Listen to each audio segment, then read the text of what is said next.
This story begins on an extremely dark night when Ji Ganghui was playing spooky games with her friends. As they played, they suddenly noticed one of the boys standing in front of them. Just then, a loud clap of thunder struck and lightning hit the boy directly. Seeing this, Gang Hui and her friends burst out laughing, but the poor guy fainted on the spot. Fast forward a few years, Gang Hui was planning to move away from her family's motel. She stood gazing at her father's motel for what she thought would be the last time. On the other side of the town, a boy named Cheon Su came to meet a man named Ji Chun Pil at a convenience store. Chun Pil, as it turns out, is Gang Hui's father. When Yan Su meets him, Chun Pil starts talking about his daughter and asks Yan Su if he can stop her from going to Seoul. Yan Su replied that Gang Hui had been admitted to a very prestigious university in Seoul, and he does not want to stop her. Chun Pil, with a sly grin, remarked that there would be plenty of handsome and charming boys in Seoul, and asked if that didn't bother him even a little. Yan Su, maintaining his composure, responded that he only wanted what was best for Gang Hui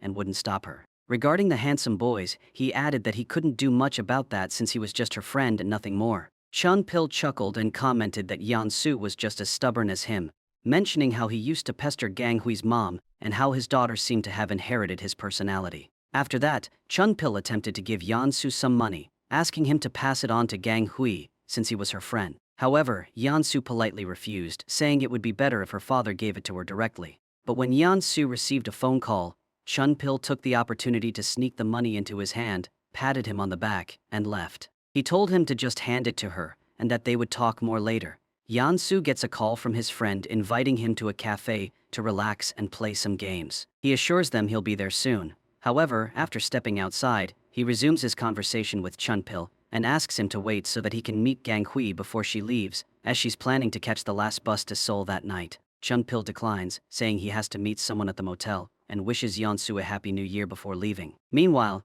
Yan Su's phone keeps ringing, and frustrated, he finally picks it up and shouts that he'll be there soon. To his surprise, it's Gang Hui on the other end, waiting to meet him. When she finds out Yan Su is heading to meet his friends, she sarcastically says she'll leave without meeting him. Yan Su, panicking, quickly promises her he'll come straight to her. When Yan Su arrives at Gang Hui's motel, it's pitch dark. Armed with a flashlight, he steps inside, only to find her sitting on the stairs. Gang Hui successfully scares him, shining her flashlight on his face for extra effect. Annoyed, Yan Su tells her to stop fooling around and asks why she's sitting in the dark. Gang Hui, laughing, explains her father didn't pay the electricity bill, so there's no light in the motel. When Yan Su asks about her father and the manager, she reveals that the manager ran away, and her father went out to meet someone. She then leads Yan Su to her room. That night, Yan Su notices Gang Hui's cat, Charlie, roaming around. Once in her room, Gang Hui grumbles about her father giving her a teddy bear for her birthday, which she doesn't like at all. Yan Su teases her, saying she used to love teddies, but Gang Hui denies it outright. However, as she hugs the teddy bear, she mutters,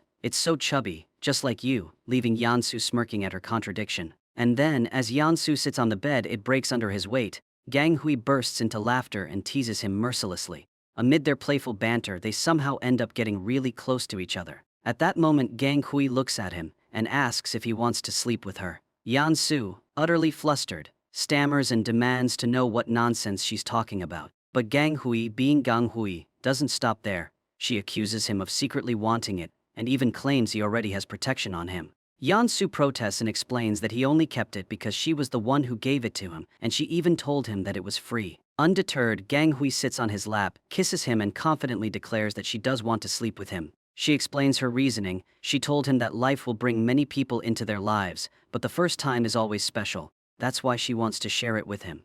Saying this, she kisses him again. Yan Su, trying to be the voice of reason, tells her that if they do anything, she'll have to stay here. Gang Hui, shaking her head, replies that staying isn't an option as she has to leave, but she adds, with a mischievous grin, that even if Yan Su spends his nights with someone else in the future, he must promise her two things: never lose weight and never stop wearing his glasses. He reluctantly agrees, and the two share a kiss before spending their first night together. Sometime later, as Gang Hui gets dressed, she tells Yan Su that he isn't allowed to put on his glasses until she's fully clothed. He smiles but agrees. When he finally puts his glasses on, he notices how many layers Gang Hui is wearing and asks why. She responds that she just doesn't want to overpack her bag. Before she leaves, Yan Su hands her some money from her father. When Gang Hui opens the envelope, she finds a note from her dad saying, "Don't forget birth control." She bursts into uncontrollable laughter and shows it to Yan Su, who turns red with embarrassment. Gang Hui then jokes that her dad probably sees her as a mistake, which is why he wrote such advice. Yan-su, avoiding her gaze, wraps a scarf around her and offers to walk her to the bus. As they wait for the bus, Gang Hui makes Yan-su promise to take care of her cat Charlie. She also cheekily suggests he sell her unwanted teddy bear, and with the money, buy food for Charlie's future kittens. Yan-su nods and agrees to her quirky request. When the bus arrives, Gang Hui begins to leave, but Yan-su stops her to ask what she would name Charlie's kittens. Smiling, Gang Hui simply boards the bus without answering. As the bus drives away, Yan-su starts crying and Gang Hui, sitting by the window, looks equally heartbroken. 12 years have passed. Yan-su, now a vegetarian, has become noticeably more attractive, like many people magically do in their 30s. One day, Yan-su treats a farmer's cows and the farmer, grateful for his help, offers to arrange his daughter's marriage with him. Yan-su politely declines and explains that he's not single and often travels to Seoul to meet his lover. Meanwhile, in Seoul, Gang Hui is working on a construction site in a less than ideal condition. While she's busy working, a woman approaches her and asks to speak with her manager. Gang Hui calls the manager and then gets back to work. As usual, a middle-aged man arrives to harass her, commenting that she's too delicate for construction work. He even dared to offer her more money if she spent time with him instead. This time, Gang Hui has had enough. She twists his hand, smirks, and declares that she's delicate enough to break bones. She then storms off, tells her manager she's quitting, and shows the man her most attractive finger as she leaves.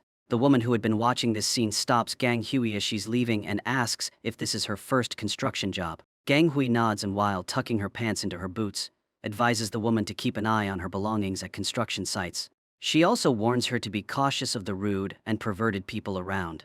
The woman introduces herself as Hwang Jong-gu, the new supervisor, leaving Gang Hui stunned. As Gang Hui tries to leave, Jeong-gu stops her again and says she knows that Gang Hui is an interior designer and is also aware of why she stopped working in her profession. Shocked, Gang Hui asks how Jeong-gu knows so much about her. Jeong-gu reveals that she knows Gang Hui didn't get a job at a firm because she didn't graduate from a top university. However, Jeong-gu also confidently states she knows the real reason and promises to help Gang Hui reclaim her career. Reluctantly trusting Jeong-gu, Gang Hui agrees and shows up at the firm the next day. She approaches the receptionist to ask for the manager but is met with a cold and dismissive attitude. The receptionist tells her the manager isn't in, and Gang Hui calmly responds that she'll wait, taking a seat with her portfolio in hand. Despite the frosty reception, Gang Hui prepares herself for what's to come. The receptionist picked up a phone call and loudly complained about people coming from rural universities, adding disdainfully that their manager even invited such beggars to the office. Overhearing this, Gang Hui felt deeply hurt and decided to leave quietly. As she stepped outside, she saw Yeon-su and, speaking more to herself than to him, she remarked that she was still the same old Gang Hui, just like during their school days. She starts reminiscing about a particular day in school when she had been waiting for the bus, feeling gloomy. Yeon-su had shown up and asked if she felt like having some ice cream, promising to buy her favorite one. Before she could respond, their school bus arrived and they boarded together. On the bus, they shared a pair of earplugs and listened to music. Gang Hui had asked him how he always seemed to know what she needed. Yeon-su had replied that it was because he always paid attention to her likes, dislikes, and moods. Just as he started to say something else, Gang Hui had interrupted him, telling him to stop talking or she'd slap him. She then rested her head on his shoulder, closed her eyes with a smile. Pulled out of her memories, Gang Hui returns home, feeling even worse about her current situation. But then, with newfound resolve, she enters her room and transforms her look. She applies bold makeup with smoky eyes, reclaims her confidence, and storms back into the firm. With fierce determination, she confronts the receptionist, declaring that she will meet the manager. Ignoring any resistance, she marches straight in. Inside, Jeong-gu is busy practicing boxing. When she notices Gang Hui's bold makeup, Jeong-gu compliments her look and jokingly asks if she always wears such dramatic makeup. Gang Hui smirks and replies that she uses it to make herself look more confident. Then, she presents her portfolio to Jeong-gu. However, Jeong-gu can't hear her over the loud music blasting in the background. She lowers the volume on her sound system and asks to see the portfolio properly. After flipping through the portfolio, Jeong-gu reassured Gang Hui that she didn't need to worry anymore and promised to handle everything from that point onward. Hearing this, Gang Hui felt a glimmer of hope for the first time in a long while. She takes Gang Hui's portfolio to her boss and tells him that Gang Hui is an excellent interior designer. But when the manager hears Gang Hui's name, he yells at Jeong-gu and says he absolutely won't hire her in his office. Jeong-gu calms him down and convinces him by saying he can hire Gang Hui, make her do all the work, and even take all the credit himself. Now, which manager wouldn't agree to that? He reluctantly hires Gang Hui, but declares that she's only on a 3-month probation. If she proves herself during this time, he'll make her permanent. Hearing this, Gang Hui is overjoyed. Outside, she asks Jong-gu if she's fallen in love with her at first sight because of everything she's done for her in just one meeting. She adds that no one's ever done so much for her, not even her parents. However, Jong-gu bursts her bubble by pointing out that it isn't the first time they've met, but it's actually the second. She reminds her that Gang Hui had taken good care of her at the rest stop, and she is merely returning the favor. As she prepares to leave, Jong-gu remarks that she is pretty but clarifies that she prefers men. This makes Gang Hui laugh uncontrollably. Meanwhile, Yansu returns to Seoul and meets his best friend Ryo Han-yu, who advises him to stop searching for the girl.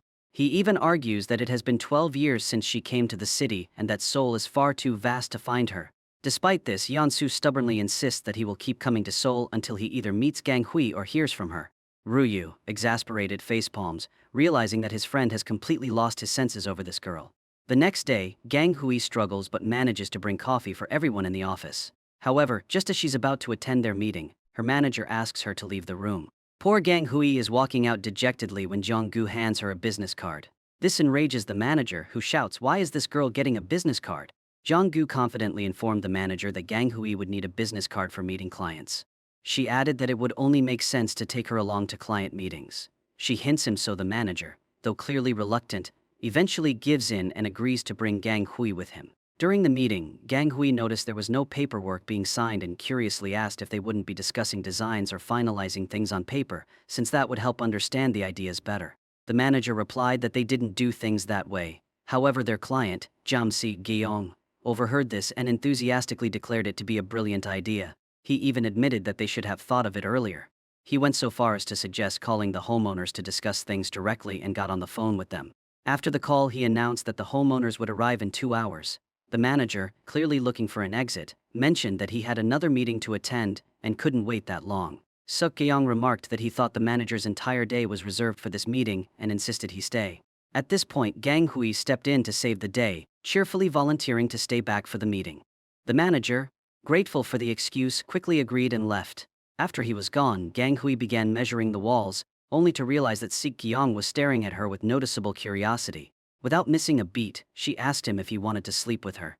Sik Gyeong, taken aback, awkwardly commented that she was very forward, before falling into an uncomfortable silence. A little later, Gang Hui decided to get some coffee and politely asked if Sik Gyeong wanted one as well. Instead of replying, he pulled out some money to give her, but she simply walked away without saying anything. At the cafe, she started placing her order, completely unaware that Yansu was also there. When Yansu spotted her with Sik Gyeong, his heart broke into tiny pieces. He was even stunned to speak, and after his friend interrupted him, he shared his grief with Ryu, saying he had just seen Gang Hui with another man. Ryu shrugged it off by saying it must be a misunderstanding, and that there was no way it could be true. Still, the two of them rushed out to look for her, but by the time they got outside, she was already gone. Meanwhile, at the meeting, Sik Gyeong's sister and her husband arrived. Instead of focusing on the designs, the couple launched into a dramatic retelling of their love story. They complete with details about how her father had opposed their marriage, forcing them to elope. Things took a turn for the awkward as the couple began displaying excessive affection, to the point where it seemed like they might devour each other. Trying to salvage the situation, Sik Gyeong turned to Gang Hui and asked if she was feeling uncomfortable. Gang Hui, completely unfazed, casually replied that it didn't bother her at all. After the dramatic kiss, his sister Park Esther takes Gang Hui to her room. When Gang Hui asks her about her ideas, Esther is completely clueless. Gang Hui encourages her to speak whatever comes to mind, and when Esther does, Gang Hui begins enthusiastically sharing her vision for the room. Seeing this, Esther becomes overjoyed and later tells Sik Gyeong that talking to this interior designer made her feel amazing, as it's the best birthday gift she could have asked for. Motivated, Gang Hui pours her heart and soul into the project. However, her co-workers, who never truly considered her part of the company, keep mocking her, claiming she wouldn't last long there. Ignoring their taunts, Gang Hui focuses on completing her project. But when the time comes to present it to her manager, he outright rejects it, stating it isn't good enough. Furious, Gang Hui boldly argues that her design is excellent, but the people around her simply don't like it. Before anyone can fire her, she resigns on her own terms, taking her project with her. As she leaves, she once again bumps into Yansu. Frustrated, she tells him she can't fight anymore and reminds him of his promise to always find her. She questions why he didn't come for her sooner. This reminds her of their childhood, specifically a day when they were walking home eating ice cream. Gang Hui had told Yan-su that in their culture families don't marry each other. Yan-su had confidently replied, "Well, I'm going to marry you." Gang Hui had jokingly told him that if he ate the snow from the first snowfall, his first love would come true. Yan-su, both as a child and as an adult, tried eating snow because of this. When he did, Gang Hui finally admitted she had made it all up. Meanwhile, when Yan-su visits his grandfather at the hospital, he notices a man sitting nearby, who is singing favorite song. Since Yan-su's father had passed away, his funeral brought together all the relatives, his friends, and even Gang Hui's father at the funeral home. Yan-su's friends tried to convince him not to keep waiting, saying Gang He wouldn't come. However, Yan-su kept his eyes fixed on the door, confident that she would show up. Meanwhile, the relatives started gossiping about how selfish Gang Hui was, pointing out that even though the deceased was related to her, she hadn't bothered to show up. Just as the chatter grew louder, Yan-su's friends rushed over, shouting that Gang Hui had arrived. The moment she entered, all eyes were on her, with whispers and judgmental looks following her every move. Seeing her, Yan-su slipped into a flashback of a time when they had planned a surprise birthday party for Gang Hui. Instead of being happy, she had stormed out in anger, saying she hated surprise parties. Yan-su had chased after her, but Gang Hui stopped him, demanding to know why he was following her. His reply had been simple yet unwavering: he would go wherever she went. Back in the present, overwhelmed with emotions, Yan-su hugged her. Gang Hui, startled, tried to push him away, confused by how much he had changed since their last meeting. Yan-su explained that his grandfather had passed away, and only then did Gang Hui recognize him fully. She paid her respects to the deceased, and while doing so, unexpectedly began speaking to his picture. She told him how no one had cared for her, nor had anyone tried to find out where she had disappeared to. The grandfather's photograph seemed to reply, assuring her that everyone had been waiting for her. Gang Hui dismissed this, angrily stating that they had tortured Yan-su so much that he had changed completely. After paying her respects, Gang Hui bowed deeply, her head touching the ground as she silently cried. Seeing this, Yan-su lowered his head as well, and the two mourned together. A short while later, Yan-su's mother entered, overwhelmed with grief, and fainted from crying. Chun-pil asked Yan-su to take her outside, knowing how deeply the loss of her father-in-law had affected her. Watching Chun-pil take care of Yan-su's mom, Gang Yi remarked to him that it seemed like there was something going on between the two. Feeling suffocated by the judgmental stares and gossip of her relatives, Gang Hui eventually stepped outside. She was deeply hurt, knowing exactly what they were saying about her. When Yan-su heard from his friends that she had left, he followed her out and gently told her that she should at least stay for the funeral meal before leaving. And saying this, he goes inside and sits on the stairs because his legs were trembling. He tells Ryu that he wanted to thank Gang Hui but ended up saying something completely different. Plus, he wasn't even sure if Gang Hui would come. Everyone thought Gang Hui wouldn't show up there. But guess what? She made her grand entry anyway. She even called Hana Ryum, casually asking her to save her number. Then there's this cheap guy named Han, who starts gossiping the moment he sees her. Our girl Gang Hui isn't impressed one bit and decides to head straight to Han. Now, Han is none other than that penny-pinching guy who used to bully Gang Hui mercilessly back in the day. The same one on whom Gang Hui unleashed her wrath, striking him like lightning. For context, that guy wasn't just bullying her, he'd also target Yan-su and his friends. Naturally, Gang Hui taught him a lesson he'd never forget, and boy did she enjoy doing it. While recalling this, everyone starts laughing at Han. Feeling cornered, Han tries to make small talk with Gang Hui and asks, "So, what are you up to these days?" "I thought in Seoul people live in the box." In response, Gang Hui coolly hands him her business card. But the conversation soon escalates into an argument, because the penny pincher Han, in a fit of immaturity, throws water on Gang Hui. But Gang Hui isn't one to back down, so she dumps noodles on him with the swag of a queen and begins walking off like a boss. Furious Han was about to hit Gang Hui with a glass bottle. Just then, Yeon-su appears and he saves her and takes the hit himself. Poor Yeon-su gets hurt, but even then, Han refuses to give up. He tries raising his hand at Gang Hui, only to receive a powerful slap that shuts him up for good. Everyone was looking at them when Yeon-su asked his friend to leave Gang Hui alone. Later, while sitting with his mom, she warned him that if he maintained any kind of relationship with Gang Hui, she wouldn't hesitate to disown him completely. Meanwhile, when Gang Hui reaches Motel California, she asks Yeon-su's friend if it was really him, because he had changed so much. His friend smiles and replies, "Yes, that was Yeon-su." But as soon as Gang Hui's eyes fall on Motel California, she starts recalling how, before leaving, she had told Yeon-su that she would never come there again. Later, when Gang Hui is sleeping in her room, Si-kyung calls her to ask about his project. She nonchalantly tells him she's no longer handling it. But then she remembers how, After a few drinks that day, she had invited him over and shown him her designs. Turns out, Se-gyong absolutely loved her designs, which brings us back to the present. The next morning, Gang Hui went to the same company again. This time, the girl who was gossiping about her earlier suddenly started being super nice, and Jong-gu even told her that she is still part of the company. Gang Hui is left wondering, what on earth is going on here? She decides to meet the director, and after a quick chat, everything becomes clear. Apparently, Suk-gyong and his sister had come to the company, but because Gang Hui wasn't around, they refused to hold the meeting, saying they'd only proceed when Gang Hui was present. The meeting finally took place on the condition that they would meet only when Gang Hui returned. Upon hearing this, the manager realized he had no choice but to bring Gang Hui back. The manager even pleaded with her to return, but Gang Hui firmly refused, stating that once she disliked someone, she never worked with them again. While the manager looked defeated, Jeong-gu really liked her badass attitude. Afterward, she approached Se-gyong and informed him that she would not take on his project either, regardless of the monetary offer. Se-gyong's sister, trying a different approach, gave Gang Hui her wedding invitation and asked if they could at least be friends now. Gang Hui, seeing no reason to refuse, agreed. Later, when she returned home, she was still reflecting on everything, and although she had refused the money that he gave her, she was still thinking about that money. Well, you know, because she is literally broke. At that moment, Riem called her. Riem asked if she could stay with Gang Hui for a few days during her visit to Seoul, but Gang Hui didn't want to let them know about her situation, so she declined, explaining that she had a business meeting out of town. After hanging up the phone, Riem tells Yeon-soo that Gang Hui is lying because even the company on her business card couldn't be traced. Just then, a girl named Yeon Nan-yu appears, taking several puppies with her. The puppies start running around and Yeon-soo catches them. While he makes a call, Nan-yu suspects that he's sending the puppies for experiments again. However, Yeon-soo is actually trying to save them. When Nan-yu realizes that he's her senior, she becomes even more impressed with him and later goes to meet Riem in the library.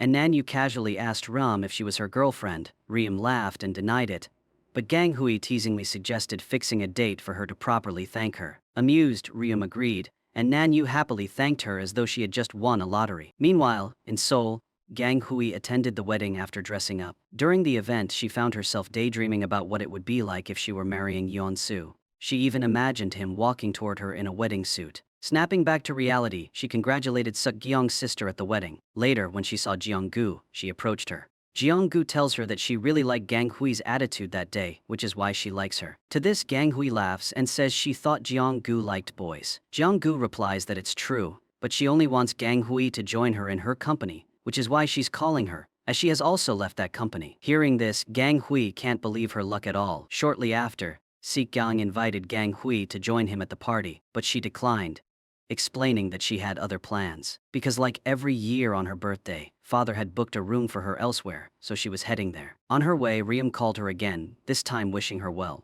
During their conversation, Gang Hui curiously asked about Yeon-soo, so Riem then casually revealed that Yeon-soo was on a date that day, leaving Gang Hui completely shocked. Riem even suggested that Gang Hui call Yeon-soo immediately if she doesn't believe her. Still in disbelief, Gang Hui called him. When Yeon-soo answered, she remained silent at first, but soon overheard a girl's voice in the background. Without uttering a word, Gang Hui abruptly ended the call, utterly stunned.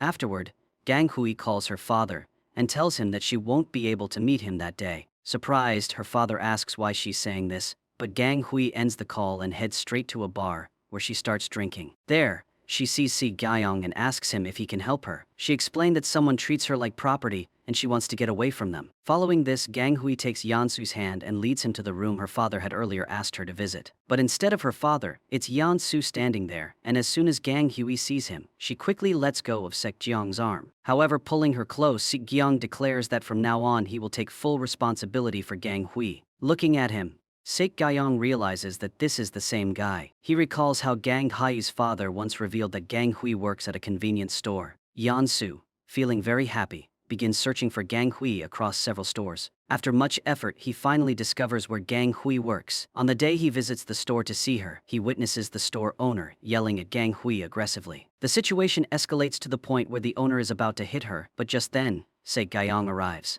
Suk-gyong confronts the owner and tells him that he has recorded everything on his camera. He even suggests that Gang Hui file a complaint with the police if she wants to. It becomes clear that Suk-gyong had met Gang Hui in the past as well. When Gang Hui notices Yeon-soo standing there, she immediately approaches him and tells him not to come there again while handing him a can. Afterward, she goes to Suk-gyong and tells him that she's ready to take that clip to show to the police. Meanwhile, Yansu stands there in shock while watching Gang Hui as his love is slipping away. Yansu, feeling heartbroken, left Seoul. When Ryu heard about this, he arrived shortly after and, with dramatic emphasis, reminded Yansu that he had spent 10 years searching for Gang Hui, only for her to treat him this way. Yansu, defending her, explained that it wasn't Gang Hui's fault, as every guy in Seoul was exceptionally handsome. He added that he would have to work on becoming handsome too. After this, he went on his weight loss journey. Determined, Yansu started dieting and running, with his friends supporting him throughout. Gradually, his efforts paid off, and he succeeded in transforming himself. Fast forwarding to the present day, Yansu was in a hotel room, smiling at a delicate necklace in his hand. However, his happiness disappeared the moment Gang Hui entered the room,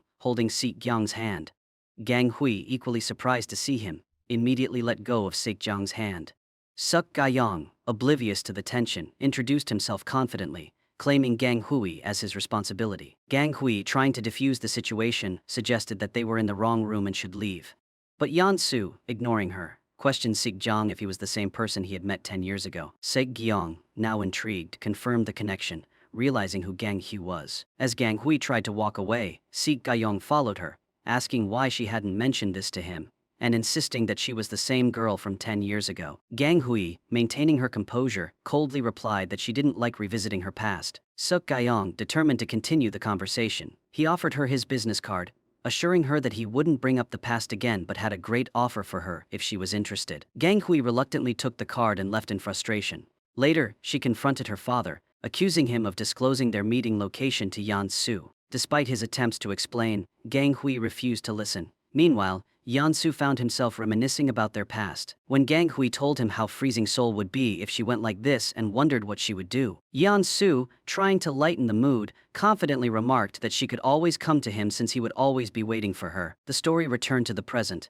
where Yansu sat in his hotel room, waiting and hoping that his decade-long patience would finally bear fruit. Yansu was about to leave, convinced that Gang Hui wouldn't come, but just as he opened the door, Gang Hui entered. In his imagination, she hugged him tightly, but in reality, she simply asked him why he was there. Yansu explained that her father had sent him, and noticing her irritation, he suggested she sit down while he prepared something for her. He left for the kitchen, still holding on to the beer she had given him 10 years ago. Later they sat together, drinking, when Gang Hui casually mentioned that it was her birthday. She teasingly asked if he had brought her a gift or had just come empty-handed. Yansu laughed and said he hadn't brought anything, making her laugh as well. But then he revealed that he did have a gift for her and handed her a beautiful necklace. Gang Hui was delighted by the gift, but asked why he was giving it to her, saying it was something he should save for his girlfriend. Yansu, however, told her that he didn't have a girlfriend and had only ever loved her, admitting that he had been waiting for her all along. Embarrassed but pleased, Gang Hui went to try on the necklace. After admiring how well it suited her,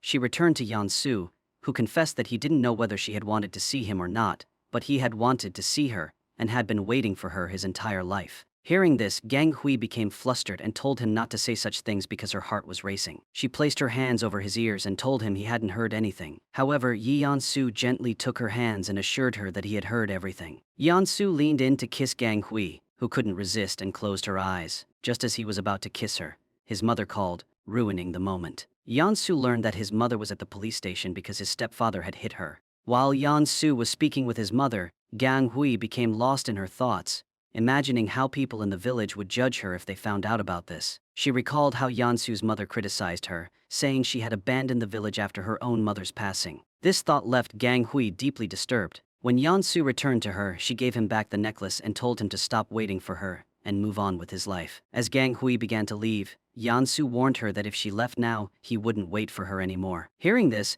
Gang Hui told him that she would be more than happy. She became emotional, but didn't look back and walked away, leaving Yansu alone. Later, Yansu was at the police station, confronting his mother's stepfather, who had denied hitting her. Yansu's mother, however, brushed it off, asking for money instead. Yansu, visibly angry, called the man disrespectful but eventually handed over the money. His mother dismissed the incident and told him that these things happen. His stepfather even flaunts the money that he gave to him, but Yansu just ignores them. Meanwhile, Gang Hui went to the office. But when Gang Hui finds out that she has to work at a motel, she gets extremely angry and outright refuses Jiang Gu, telling her that she will never work at a motel. In the middle of the conversation, she reveals that she grew up in a motel, which is why everyone used to bully her, even adults. And whenever she asked her father what people did there, he would only say that they came to sleep. Suk Gayong tries to stop her and assures her that they will work on her terms, but she still refuses. He then tries to find out what her father does now, but she tells him that her father has passed away and leaves the office. Seok Jong was building a studio for her, where his sister had already made significant investments, believing in Gang Hui's talent. Although Gang Hui hesitated to accept the offer, Si Gyong transferred the money to her account, leaving her with little choice. Just then, Esther approaches Gang Hui and asks her to come with her somewhere, so Gang Hui leaves with her. Meanwhile, in the town, Gang Hui's father, Chun Pil, was seen missing his daughter dearly. He even shared his feelings with a friend. On the other hand, Yan Su had been discharged from the hospital, and his friend asked if he planned to open a new clinic in Seoul. Yan Su, however, decided to stay in the current city. Shortly after, he learned from one of his friends that his mother was planning to sell his clinic. Yan Su rushed to her and he asked her what she was doing and reminded her that his grandfather had wanted the clinic to remain in the family. But her mother said that they don't have enough money to stay in a house or even afford food. Hearing this, Yan tells them that they can stay at his house and he will find somewhere else to stay. His mother, delighted by the suggestion, agreed. Yan Su then moved to the motel in California, where the manager of the motel and Gang Hui's father warmly welcomed him and seemed genuinely happy to have him there. Ru also decides that he will stay in the motel. Meanwhile, Gang Hui had started her own firm, with Si Gayong assisting her, and Jeong Gu was also a part of it. One day, they had to go to a hotel for a survey. Upon seeing Gang Hui, Han gave her an evil grin and left the elevator. Se Gayong, curious, asked Gang Hui if she knew that man. Gang Hui, unfazed, replied that soon it would be all over the news that she had been in a hotel room with a guy because Han is from her hometown. Suk Gayong got worried and he suggested that they clear things up with Han, but Gang Hui dismissed the idea, saying she didn't care what anyone thought and would never return to her hometown. She didn't mind what they said. Meanwhile, Yansu was sitting with Han and others drinking. Han, as expected, started gossiping about Gang Hui, making comments about how she was in a hotel room with a guy. This enraged Yansu, and he grabbed Han's arm, warning him that if he ever spoke ill of Gang Hui again, he wouldn't let him live. Their friends had to intervene and they separated the two. Yansu's friend tried to reason with him, suggesting that he should move on from Gang Hui and start dating someone else. Yansu reluctantly agreed to the advice. The next morning, Esther, Jeong Gu, and Si Gayong are talking, and everyone bets that Gang Hui comes to the office and starts working because of them. But Esther interrupts and says that Gang Hui actually agreed to come back to the office because of her. When Jeong Gu arrives, she tells everyone that she joined the company because of Esther. Actually, that night when Esther met Gang Hui, she once again asked her to work with her. She also told Gang Hui that she wanted to fulfill all of her dreams. Gang Hui then shared that her dream was to open her own firm. Esther assured her that she would make this dream come true. Laughing, Gang Hui mentioned that she didn't even have the money for it. Esther then replied that she had already found an investor, because Si Gayong, Jeong Gu, and Gang Hui would be starting a company together. That's how they all ended up founding the firm. Later, when Gang Hui mentioned their names as well, it didn't matter anymore, as Esther had already won, and even gave half of her winnings to Gang Hui. After this, Jeong Gu appointed Gang Hui as the manager of a new project. Gang Hui was shocked but overjoyed and promised to work with full dedication. Jeong Gu then informed new location for work, and to her shock, it was near Yeonsu's clinic. Gang Hui was completely taken aback by this coincidence. Her smile vanished like free snacks at a party. Meanwhile, on the other side, Yeonsu's clinic was completely packed, and now, Nan Yu had also started working there. Just then, Yeonsu received an emergency call and got ready to leave, but his fans had no intention of letting him go so easily. And back in Seoul, the next day, Gang Hui took a leave from the office. As she was leaving, the director approached her to talk, but Gang Hui quickly mentioned that she had a date. When Si Gayong heard about the data, he started following Gang Hui, secretly listening to their conversation. When a car arrived for Gang Hui, she smiled and Si Gayong couldn't help but feel jealous. However, to his relief, it was not the person he expected. It was Ryum who stepped out of the car. Suk Gayong, feeling a bit relieved, rushed over to help both of them. Gang Hui initially refused his help, but Si Gayong insisted and started assisting her. Suk Gayong mentioned that he had something to take care of and left. As Ryum and Gang Hui entered the house, Ryum curiously asked who the handsome guy was. Gang Hui nonchalantly responded that he was just an employee from her office. Hearing this, Ryum couldn't help but smile knowingly. However, her real shock came when Gang Hui led her further inside. The sheer size of the house left Ryum speechless, prompting Gang Hui to casually explain that the company had provided it. Ryum, still processing the grandeur, asked if the company was really that big. In response, Gang Hui pointed at a magazine cover on the wall and clarified that it was indeed the same company, so big that they had given her a place in such an upscale neighborhood. When Ryum noticed Gang Hui's initials on the wallpaper, her excitement only grew. But before she could say more, the doorbell rang. To their surprise, it was none other than Si Gang. Standing at the door with an overwhelming number of packing bags, he attempted to step inside. But Gang Hui wasted no time in blocking his way and promptly shooed him off before he could cross the threshold. Watching his failed attempt, Ryum couldn't resist smirking. Gang Hui just smiled with a knowing look and asked if there was any new gossip about her. She suspected that Han would go back to the village and spread rumors about how he had seen her with a guy in a hotel. Ryum, unimpressed, said there was no new topic about her. But she playfully asked if she wanted her to tell everyone that there was a handsome guy following Gang Hui like a lost puppy. Gang Hui smiles and says she doesn't mind, because she would never return to her hometown. So what's happening in the village is not her concern at all. Ryum says she's happy for both of them since they've found good partners. Hearing this, Gang Hui looks confused and asks what she means. Ryum casually drops the bomb that Yeonsu has started dating his junior Nan Yu and will soon marry her. Gang Hui's brain short-circuits on the spot. Seeing his face go pale, Ryum realizes she should probably change the topic. So, she quickly says that her mom sent some pickles for him. Gang Hui still dazed stays to take them, but in his head, she was thinking about Yeonsu getting married. On a loop. Meanwhile, Yeonsu is loading some clinic supplies into his truck with Nan Yu helping him. He asks if she knows how to drive. Nan Yu confidently says she got her driver's license, but isn't sure if she can still drive properly. She gives it a try, but at a snail's pace. When Yeonsu tells her to speed up, she does, but right when a car appears ahead. He yells at her to hit the brakes, but she, in a moment of pure panic, slams the accelerator instead. Their truck is about to crash when Yeonsu somehow manages to stop in time, and, thankfully, so does the other driver. Yeonsu gets out to apologize, but the people in the other car remain seated. He tells Nan Yu to get out, but she nervously says her legs have turned to jelly and she physically cannot move. Without hesitation, Yeonsu picks her up in his arms, and who steps out of the other car at that exact moment? None other than Gang Hui and Se-gyong. They were just out checking a motel's location, but now Gang Hui gets a front row seat to this scene. Instead of reacting, she simply smiles and walks away, lost in thought. In her mind, she and Ryum are now standing outside a church, where Yeonsu is about to marry his junior. Gang Hui keeps insisting on going inside the church, but no one is letting her in. The commotion outside gets so loud that even Yeonsu comes out to see what's going on. He tells her to leave, saying he has moved on with his life and is marrying the person he loves. But Gang Hui isn't having it. She demands to know how he can do this when he was the one who told her to wait for him forever. How could he betray her so easily? Yeonsu, however, doesn't budge, and it's Gang Hui who has given him advice that they should move on, and he just walks away. Determined, Gang Hui storms off to confront his so-called fiancée. But just as she approaches, she overhears the bride on the phone, saying she's only marrying Yeonsu for his money. The moment she gets what she wants, she'll disappear. Gang Hui sees red. Without a second thought, she lunges at the girl, grabbing her hair and yelling that she better leave Yeonsu alone, unless she wants serious trouble. And then, Gang Hui jolts awake. Turns out she wasn't pulling that girl's hair, but she was yanking on Ryum's hair in real life. Poor Ryum is in absolute distress, struggling to free herself from Gang Hui's grip. She noticed herself yanking Ryum's hair, only to immediately start apologizing, as if that would erase the evidence. Still shaken, Ryum asks if she just had a nightmare. Gang Hui nods and says that it was not just any nightmare but the worst dream of my life, and I won't ever let it happen in real life.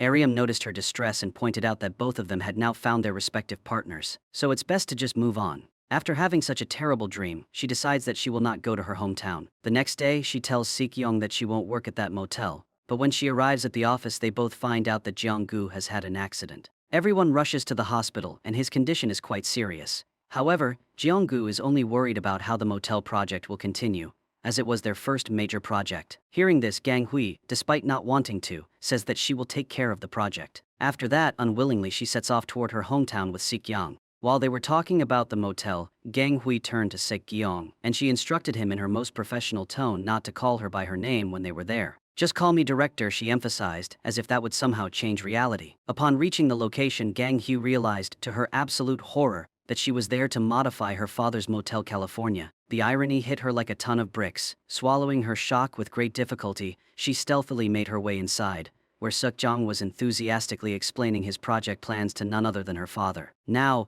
Gang Hui's father, being a seasoned parent, had already recognized his long-lost daughter the moment she walked in. Meanwhile, Sik Gyeong was going on about how they should add a swimming pool on the terrace. This statement seemed to trigger something in Gang Hui's memory. Turns out her father had suggested the very same thing to little Gang Hui years ago. He had, of course, completely forgotten about it, but Gang Hui, she remembered it very well. At this point, the father casually taunted whether Suk Gyeong's manager was handling these discussions. Suk Gyeong thought that Gang Hui is behaving this way because of her past. So, he informed him that his manager's father also used to own a motel. This unexpected piece of information visibly shook the father, who immediately expressed a desire to meet the manager's father. That's when Sik Gyeong, in his usual nonchalant way, mentioned that the manager's father had passed away when she was just 10. A dramatic pause followed. Gang Hui's father, momentarily stunned, finally reacted with sheer disbelief and exclaimed that he was, in fact, very much alive. Brushing past this minor identity crisis, Sek Jaeyoung assured him that the motel could be transformed into a hotel in no time. The father, impressed by the idea, agreed without hesitation. However, just as they were leaving, a car suddenly appeared in front of theirs, and for a second, it seemed like a crash was inevitable. But just in time, the other driver slammed the brakes, averting disaster, as it turned out that the car was being driven by Yeon-Su's Jr., which was the only reason an accident hadn't occurred. Gang Hui stepped out, only to spot Yeon cradling his junior in his arms like a scene straight out of a romance drama. Yeon-Su, recognizing her instantly, asked why she was there. Gang Hui, keeping it professional, informed him that she had come for work. Not one to miss an opportunity, Yeon-Su then inquired how long she was planning to stay. Gang Hui replied that she would be there until Christmas. Hearing this, Yeon-Su simply flashed a warm, knowing smile and cheerfully bid her goodbye because clearly, this was just the beginning of the drama. After that, Gang Hui was looking unusually sad. She was lost in thought, walking absent-mindedly, and she sat down with Sik Gyeong. Unsurprisingly, Sik Gyeong couldn't help himself. With his usual curiosity, he asked if Yeon-Su was her first love. Hearing this, Gang Hui nodded, confirming that not only was he her first love, but also her savior. She then started reminiscing about their childhood. She recalled how Yeon-Su had first arrived at their school, wide-eyed and adorably chubby. Little Yeon-Su had been so round and cute that Gang Hui had taken it upon herself to torment him. The moment he had settled in his seat, she had declared that he must be a fighter and that he should probably eat less. And as if that wasn't enough, she had also assigned him the role of her personal bodyguard. Time had passed, and Yeon-Su had grown up. One day he had approached Gang Hui,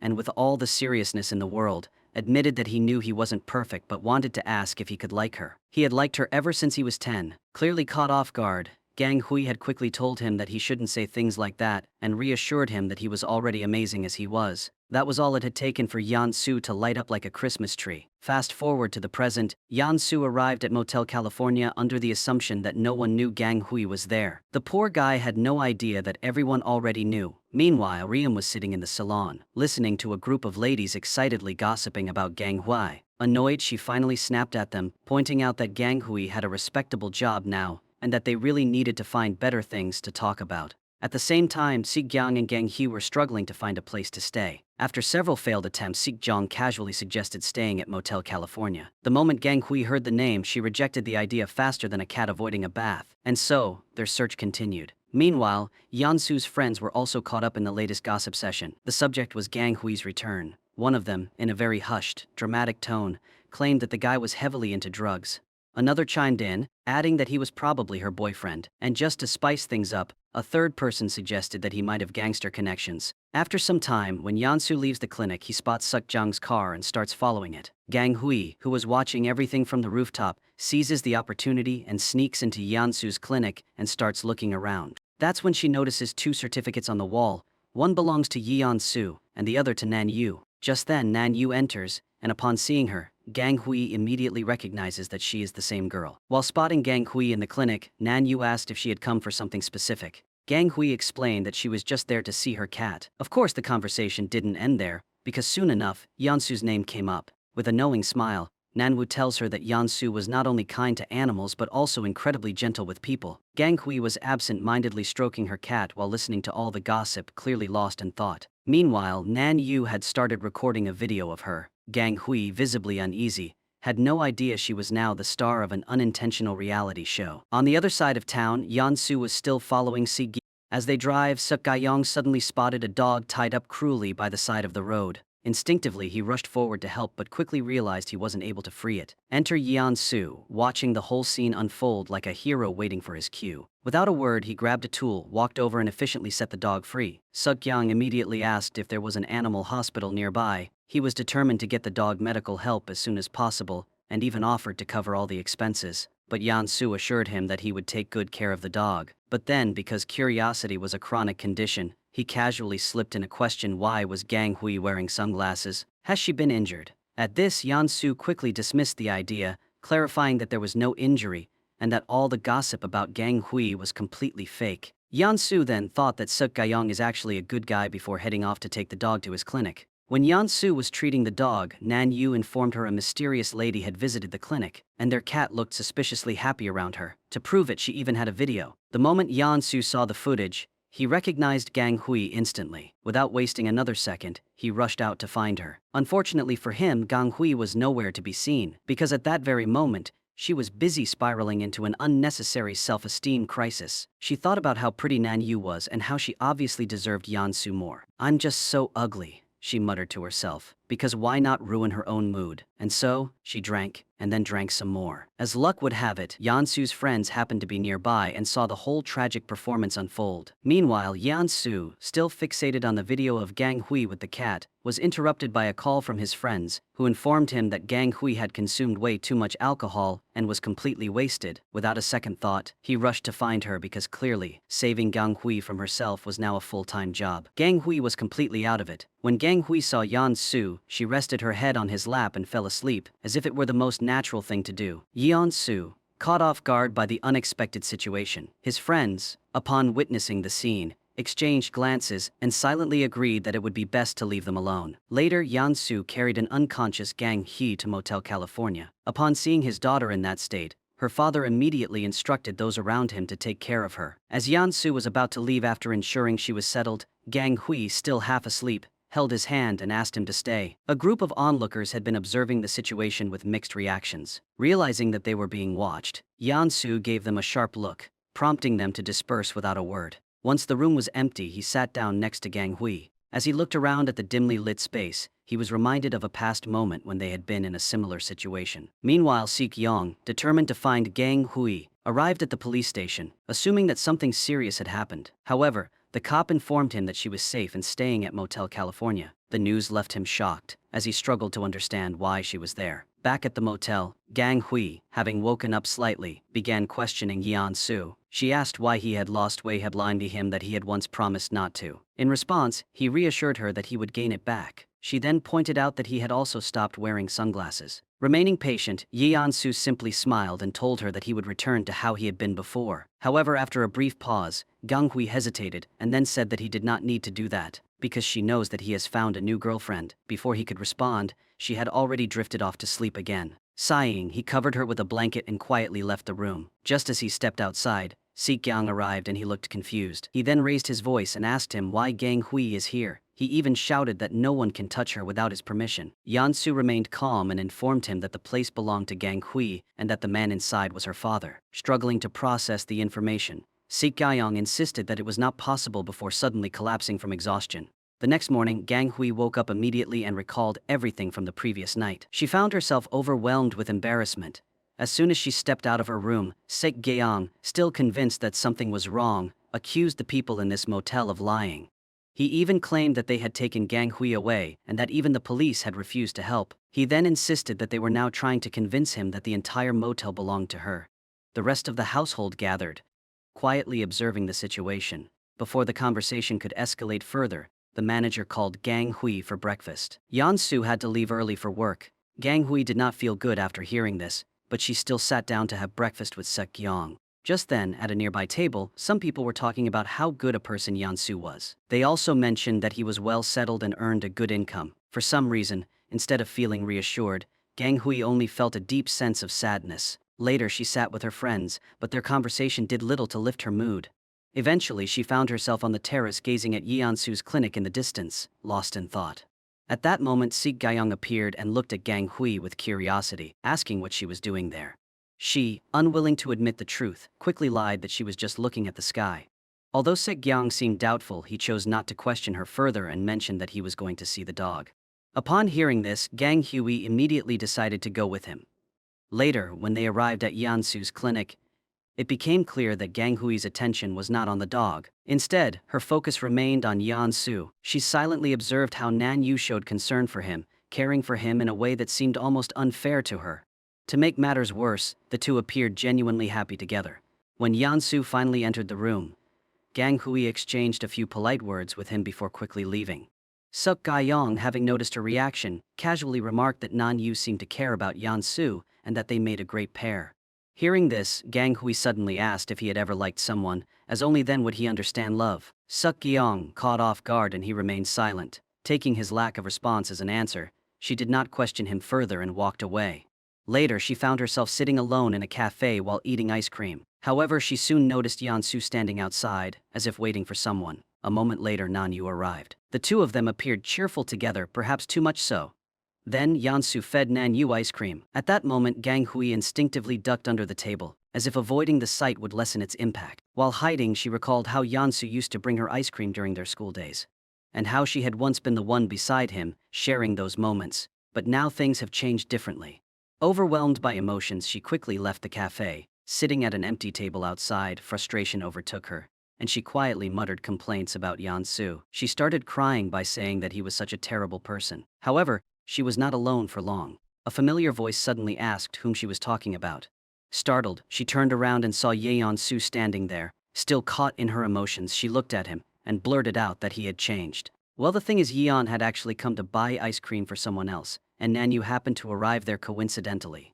She told him that she also wanted ice cream, so he went to get it for her. Meanwhile, as Gang Hui hid under the table, she once again started recalling her past. She remembered a particular day when she was returning home to Motel California and saw two women arguing outside. She immediately understood the reason behind their argument, which only made her even angrier at her father. Frustrated, she left for the bus stop. At that moment, Yansu approached her and told her that he would buy her favorite ice cream. He then took her to an ice cream parlor. That day, Yansu made Gang Hui feel much better, and in return, she made him promise that he would never eat ice cream with anyone else. Yansu happily agreed. Back in the present, after realizing that Yansu was at the ice cream parlor with someone else, Gang Hui left the place immediately. Yansu followed her, but as soon as she saw him, she got up to leave. When Yansu tried to go after her, Gang Hui shouted at him not to follow her, warning that if he did, she would slap him.